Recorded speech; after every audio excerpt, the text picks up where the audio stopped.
तो hello everyone. तो first of all welcome to all my dear student on my YouTube channel Krishna physics classes. तो बच्चों, आज हम बात करने जा रहे हैं क्रिस्टल स्ट्रक्चर का। जो टॉपिक चल रहा था उसमें आपने काफ़ी टॉपिक्स पढ़ रखे थे, जिसमें हमने इंट्रोडक्टरी पार्ट में क्रिस्टल के बारे में डिस्कस किया था। उसमें आपने पढ़ा था कि how many types of the crystals, जिसमें simple cubic crystals, body centred, face centred के बारे में डिस्कस किया था। सिंपल क्यूबिक क्रिस्टल में how to find out the number of the lattice point in simple cubic crystal structures, how to find out the packing fractions, how to find out the atomic radius. तो ये सब हमने discuss किया था, जिसमें packing fraction की value आपने 52% for simple cubic crystal के लिए फाइंड आउट की थी, है ना। फिर आपने बॉडी सेंटर्ड फाइंड आउट किया था। बॉडी सेंटर्ड के लिए firstly you have to find out the number of the lattice point. तो बॉडी सेंटर्ड में हमने बताया था कि 1/8 इंटू 8 दैट +1, मतलब total number of lattice point आपने बॉडी सेंटर्ड के लिए 2 फाइंड आउट किए थे। फिर इसके बाद आपने कोऑर्डिनेशन नंबर उसका निकाला था। तो इसका कोऑर्डिनेशन नंबर कितना निकाला था? बॉडी सेंटर्ड का कोऑर्डिनेशन नंबर, इसमें बॉडी सेंटर्ड में आपने देखा था कि एक सेंटर पे एटम होता था, बाद बाकी कॉर्नर के एटम होते थे। तो टोटल नंबर ऑफ जो कोऑर्डिनेशन नंबर होता था वो 8 होता था, क्योंकि सेंटर से जितने नेबर एटम्स होते हैं that is the coordination number. फिर इसका पैकिंग फ्रैक्शन भी फाइंड आउट किया था 68%। तो इससे ये क्लियर होता था कि हमारा जो भी स्ट्रक्चर है वो मतलब उसका हॉलो पार्ट कम है, मतलब बहुत ज़्यादा हॉलो पार्ट नहीं है, क्योंकि 68% जो है इसका मतलब है कि ये काफ़ी पैक्ड है, क्लोजली पैक्ड है। इसके बाद आपने फाइंड आउट नेक्स्ट निकाला था जो FCC की बात की थी। इसमें number of lattice point find out किए थे। तो नंबर ऑफ़ लैटिस पॉइंट निकालने के लिए total number of lattice point आपने कितने निकाले थे? 4 फाइंड आउट किए थे, क्योंकि 1/8 into 8 plus 1/2 1/2 into 6 is equal to 4। फिर इसका कोऑर्डिनेशन नंबर फाइंड आउट किया तो हमने बताया था इसका 12 कोऑर्डिनेशन नंबर होता है। फिर इसका पैकिंग फ्रैक्शन फाइंड आउट किया था, है ना। तो पैकिंग फ्रैक्शन भी आप लोगों ने निकाला था। तो पैकिंग फ्रैक्शन की आपने कितनी वैल्यू फाइंड आउट की थी इसमें FCC के केस में? फर्स्ट का तो FCC के केस में आपने पैकिंग फ्रैक्शन की जो वैल्यू फाइंड आउट की थी वो आपने फाइंड आउट की थी कितनी फाइंड आउट की थी पैकिंग फ्रैक्शन की? कोऑर्डिनेशन नंबर FCC का पैकिंग फ्रैक्शन FCC 78% था इसका। 78% पैकिंग फ्रैक्शन की वैल्यू आपने फाइंड आउट की थी फेस सेंटर्ड का, है ना, 78%। तो इस तरीके से आपने पैकिंग फ्रैक्शन फाइंड आउट किया था। अब इसके बाद इसकी एटॉमिक रेडियस आप फाइंड आउट कर चुके थे। तो सिंपल क्यूबिक के लिए A=2R निकाला था, बॉडी सेंटर्ड के लिए A=4R/√3 निकाला था, और तीसरा जो FCC था उसके लिए A=√8R निकाला था। तो इस तरीके से आपने वैल्यू फाइंड आउट कर लिए थे। अब इसके बाद आपने इसमें मिलर इंडिसेस भी पढ़ा था, तो उसको हमने एक्सप्लेन किया है, पिछले लेक्चर में भी डिटेल में बताया था। आज हम बात करने जा रहे हैं न्यू टॉपिक के बारे में, जिसका नाम है बॉन्डिंग इन सॉलिड्स। इसके बारे में डिस्कस करेंगे। तो बॉन्डिंग इन सॉलिड्स में क्या है कि बॉन्डिंग का मतलब क्या है कि जैसे कोई भी हमारा केमिकल बॉन्ड है, वो केमिकल बॉन्ड का मतलब inter atomic force of attraction which hold the atoms together, है ना। तो केमिकल बॉन्डिंग में जो उनके बीच का फोर्स ऑफ अट्रैक्शन होता है वो एटम्स की वजह से होता है। तो बेसिकली इसमें क्या होता है कि bonding can be divided into 4 categories. Firstly ionic bonding, second होता है मॉलिकुलर बॉन्डिंग, थर्ड होता है कोवेलेंट बॉन्डिंग, एंड फोर्थ होता है मेटेलिक बॉन्डिंग। तो firstly we will talk about the ionic bonding. देखिए आयनिक बॉन्डिंग का मीनिंग क्या होता है? आयनिक बॉन्डिंग का मतलब होता है आयंस ऑफ अपोजिट का, मतलब force of attraction between ions of opposite kind. अब जैसे NaCl होता है, तो NaCl को जब भी ब्रेक करेंगे तो किसमें 2 एलिमेंट में ब्रेक हुआ, Na positive plus Cl negative. तो अब सोडियम का एटॉमिक नंबर कितना होता है, 11 होता है। तो इसका यदि एटॉमिक कॉन्फ़िगरेशंस लिखेंगे तो 281 हो जाएगा। अब चूँकि Na पॉजिटिव है, इसका तो इसने एक इलेक्ट्रॉन डोनेट किया है, तो इसका एटॉमिक कॉन्फ़िगरेशंस क्या हो जाएगा, 28 हो जाएगा, क्योंकि एक इलेक्ट्रॉन आउटर ऑर्बिट से निकल जाएगा।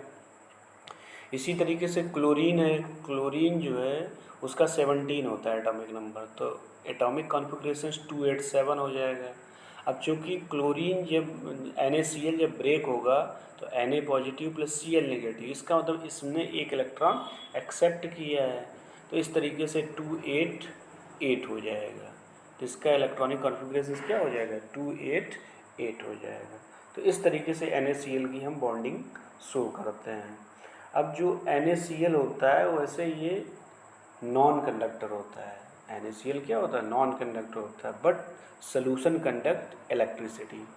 तो इसका सॉल्यूशन हम इलेक्ट्रिसिटी कंडक्ट करता है। आयनिक बॉन्डिंग में जैसे हमने ये एग्जांपल लिया है आयनिक बॉन्डिंग का, इसमें हम दिखा सकते हैं आयनिक बॉन्डिंग का कि किस तरीके से बॉन्ड बन रहा है ना, तो दिखा सकते हैं। अब जैसे इसकी कुछ करैक्टरिस्टिक्स के बारे में डिस्कस करेंगे कि आयनिक सॉलिड जो होते हैं जनरली हमारे कैसे होते हैं, रिजिड होते हैं। अब चूँकि इलेक्ट्रोस्टैटिक बाइंडिंग फोर्स ज़्यादा होता है, due to strong electrostatic binding force they are having the high melting and boiling point, ठीक है ना।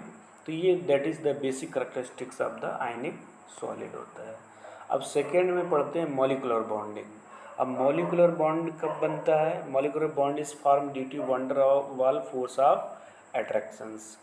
तो जब मॉलिक्यूल के बीच वंडर वाल फोर्स लगता है उस केस में मॉलिकुलर बॉन्डिंग होती है। तो अब मॉलिकुलर बॉन्डिंग में देखिए, जैसे कार्बन एटम है, कार्बन से 4 हाइड्रोजन एटम अटैच हैं, तो इसको CH4 मॉलिक्यूल जो है वो मॉलिकुलर बॉन्डिंग का एग्जाम्पल है, ठीक है ना। तो इसमें आप देखिएगा इसकी कुछ करैक्टरिस्टिक्स प्रॉपर्टीज़ हैं। करैक्टरिस्टिक्स क्या हैं, मॉलिकुलर सॉलिड है स्मॉल बाइंडिंग एनर्जी, इनकी बाइंडिंग एनर्जी बहुत स्मॉल होती है। They are usually transparent to light and they are soluble in both polar and non polar solvent. तो पोलर और नॉन पोलर दोनों में सॉल्युबल रहते हैं।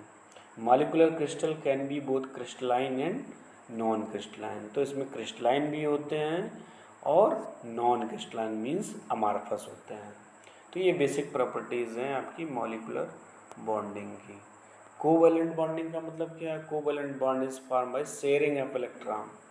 जहाँ पर इलेक्ट्रॉनों का शेयरिंग होती है उसको क्या बोलते हैं, कोवैलेंट बॉन्डिंग बोलते हैं। तो कोवैलेंट बॉन्ड में देखिए हमने F2 का एग्जाम्पल, फ्लोरीन का F2 का एग्जाम्पल लिया है। तो देखिए इसमें F में क्या है, F का 7 होता है, 2, 2, 4 और 2, 8 है ना। अब 8 और एक इलेक्ट्रॉन इसका हमने इधर दिखा दिया, 2, 2, 4, 2, 6, 7 हो गया। अब देखिए शेयरिंग कैसे होगी, एक इलेक्ट्रॉन इधर तो ये ऑक्टेट कंप्लीट हो जाएगा, इसी तरीके से इसका एक इलेक्ट्रॉन इधर आ जाएगा तो ये ऑक्टेट कंप्लीट हो जाएगा। तो ये आपस में शेयरिंग कर लेता है और अपनी ऑक्टेट कंप्लीट कर लेता है। तो इस तरीके से ये एग्जाम्पल है। अब कुछ कोवैलेंट बॉन्डिंग की प्रॉपर्टीज़ होती हैं कि covalent solid are usually hard होते हैं, ब्रिटेल होते हैं और हाई बाइंडिंग एनर्जी होती है। अब चूँकि ये कोवैलेंट सॉलिड हैं तो इनके मेल्टिंग पॉइंट भी हाई होते हैं, बॉइलिंग पॉइंट भी हाई होते हैं, और ये तुम्हारे नॉन पोलर सॉल्वेंट में डिजॉल्व हो जाते हैं। ये किसमें डिजॉल्व हो जाते हैं, नॉन पोलर सॉल्वेंट में, जैसे कार्बन टेट्राक्लोराइड। और ये सॉलिड्स आपके ट्रांसपेरेंट भी होते हैं, ठीक है ना। तो ये बेसिक प्रॉपर्टीज़ हैं। अब मेटेलिक बॉन्डिंग की बात करते हैं। Metallic bond is form when the force of attraction between positive metal ion and electron gas exceed the mutual repulsion of the electron in that gases. मतलब क्या है कि मेटेलिक बॉन्डिंग का मतलब है कि जहाँ पर नंबर ऑफ फ्री इलेक्ट्रॉन्स बहुत ज़्यादा होते हैं वहाँ पर मेटेलिक बॉन्डिंग होती है, और जहाँ पर फ्री इलेक्ट्रॉन्स ज़्यादा होंगे तो उसकी थर्मल कंडक्टिविटी हाई होगी। यदि नंबर ऑफ फ्री इलेक्ट्रॉन्स ज़्यादा हैं तो थर्मल कंडक्टिविटी हाई है तो वहाँ पर इलेक्ट्रिकल कंडक्टिविटी भी हाई होगी। तो ये बेसिक प्रॉपर्टीज़ होती हैं। तो देखिए इसमें कोई भी मेटल है, मेटल पे पॉजिटिव आयन है और इलेक्ट्रॉन रिवॉल्व कर रहा है। तो यहाँ पे हर जगह देखिए पॉजिटिव आयन है, पॉजिटिव मेटल आयन है, हर जगह पॉजिटिव मेटल आयन है। तो उसके आसपास क्या होगा, इलेक्ट्रॉन्स होंगे। तो इसमें क्या होंगे, हम कह सकते हैं कि इलेक्ट्रॉनों का सी बन जाता है ना। तो इस सी की वजह से हम कह सकते हैं कि नंबर ऑफ द इलेक्ट्रॉन्स बहुत ज़्यादा प्रेजेंट होते हैं। कुछ characteristics of the metallic solid होती है। Metallic solid have crystalline structure होते हैं, they have high thermal conductivity due to presence of free electrons, they have high electrical conductivity, इनकी इलेक्ट्रिकल कंडक्टिविटी भी हाई होती है क्योंकि फ्री इलेक्ट्रॉन्स प्रेजेंट होते हैं। The metallic bond is completely weaker than ionic and covalent bond. तो जो metallic bond होता है वो कम्प्लीटली क्या होता है, वीकर होता है। किससे, आयनिक और कोवेलेंट बॉन्ड से। तो इस तरीके से बॉन्डिंग का टॉपिक कंप्लीट होता है। और अब आगे बात करेंगे हम डिफेक्ट इन सॉलिड्स। डिफेक्ट का मतलब क्या है, डिफेक्ट का मीनिंग होता है कि रेगुलर अरेंजमेंट ऑफ एटम्स यदि है किसी भी मेटल्स में, एटम्स का जो अरेंजमेंट है वो रेगुलर है, यदि मेटल को हीट कर दिया जाए तो वहाँ से एक एटम क्या हो जाता है, वहाँ से शिफ्ट कर जाता है, अपना स्थान छोड़ देता है और वहाँ पर एक वैकेंसी क्रिएट हो जाती है जिसको हम बोलते हैं डिफेक्ट। तो डिफेक्ट का मतलब होता है कि defect is the state in which lattice array of atoms are not continuous throughout the crystal. जहाँ पर एटम्स का जो एरे है वो कंटिन्यूस नहीं होता है, बीच में क्या हो जाता है, डिस्टर्ब हो जाता है, वहाँ पर वैकेंसी क्रिएट हो जाती है। तो ऐसे डिफेक्ट को बोलते हैं, this is known as a point defect. अब देखिए पॉइंट डिफेक्ट के कई टाइप्स होते हैं। पहला होता है वैकेंसी डिफेक्ट, सेकेंड होता है सब्सटीट्यूशनल इम्प्योरिटी डिफेक्ट, थर्ड होता है इंटरस्टिशियल इम्प्योरिटी डिफेक्ट। तो 3 तरीके के डिफेक्ट होते हैं। अब देखिए वैकेंसी डिफेक्ट का मतलब क्या है कि जैसे कोई मेटल्स है, मेटल्स को हमने हीट किया तो वहाँ से एक जो एटम्स होता है वो वहाँ से अपना स्थान छोड़ देता है और वहाँ पर एक होल क्रिएट हो जाता है, तो जिसको बोलते हैं वैकेंसी डिफेक्ट। इस टाइप के डिफेक्ट को क्या बोलते हैं, वैकेंसी डिफेक्ट। अब इसके बाद सेकेंड है आपका सब्सटीट्यूशनल इम्प्योरिटी डिफेक्ट। सेकेंड है आपका सब्सटीट्यूशनल इम्प्योरिटी। सब्सटीट्यूशनल मीन्स क्या है कि व्हेन ए फॉरेन एटम में replace giving rise to substitutional impurity. तो जब कोई भी फॉरेन एटम यहाँ पर आता है तो ये क्या करता है, रेगुलर एटम को रिप्लेस कर देता है और उस एटम को रिप्लेस कर दिया और वहाँ पर क्या आ जाता है, फॉरेन एटम आ जाता है।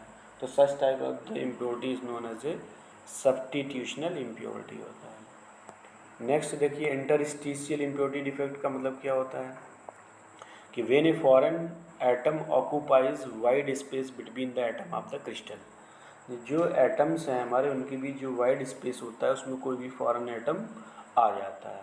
तो इस तरीके के डिफेक्ट को बोलते हैं इंटरस्टिशियल इम्प्योरिटी डिफेक्ट। तो इस तरीके से बच्चों ये डिफेक्ट का टॉपिक कंप्लीट होता है और नेक्स्ट लेक्चर में फिर हम नेक्स्ट टॉपिक डिस्कस करेंगे। तब तक के लिए thank you to all for watching my video. Please like and subscribe my YouTube channel Krishna physics classes. Thank you to all.